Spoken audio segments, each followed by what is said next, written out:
मौसम धेरै सफा छ, रमाइलो छ मौसम। आज आकाश सफा भएको छ, पानी रोकिएको छ। यो पारिपट्टि जुन मैले देखाइरहेको ठाउँ चाहिँ मकनपुर जिल्ला हो। मकनपुरको इपा गाविस पर्छ मकनपुर।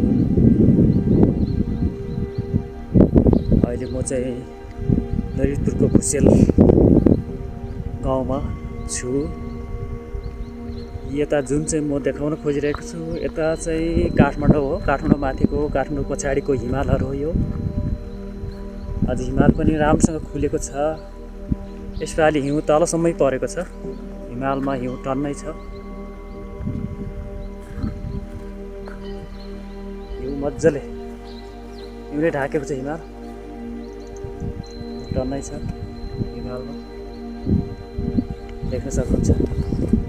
काठमाडौँ माथिको हिमाल हो यो, काठमाडौँ पछाडिको ब्याकग्राउन्ड। पारिपट्टि त्यो पनि मकनपुर हो।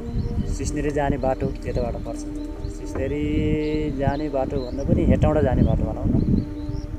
दक्षिण काली हुँदै हेटौँडा जाने बाटो त्यताबाट। यो चाहिँ ऐसेलु पार्न लाग्यो। ऐसेलु फलेको अवस्था। ऐसेलुको बोट, ऐसेलुको दाना लागेको छ राम्रोसँग।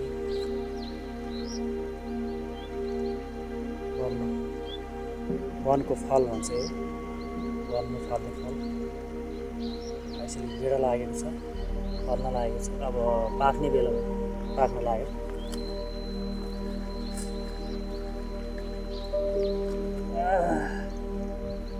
यो माथि चाहिँ भोटे डाँडाको ल्याडर, प्लेनको दिशा दिने, डिरेक्सन दिने प्लेनको र्याडर हो यो चाहिँ। यो डल्लो देख्नुहुन्छ यो डाँडामा प्लेनको र्याडर हो।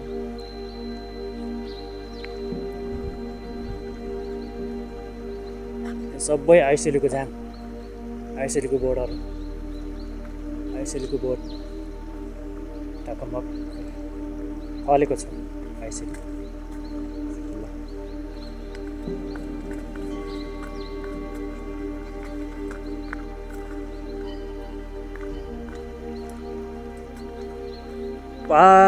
पारिपट्टि चाहिँ त्यो ठाउँ कुलेखानी पर्छ, त्यतापट्टि कुलेखानी हो।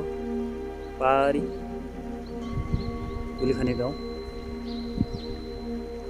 जलविद्युतको ड्याम पनि त्यहीँ छ, त्यहीँ अवस्थित छ विद्युतीय ड्याम पनि।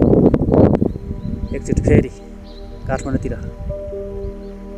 काठमाडौँतर्फ लाग्यो, काठमाडौँ पछाडिको हिमालहरू। काठमाडौँ उपत्यकामा चाहिँ हल्का बादल लागेको छ।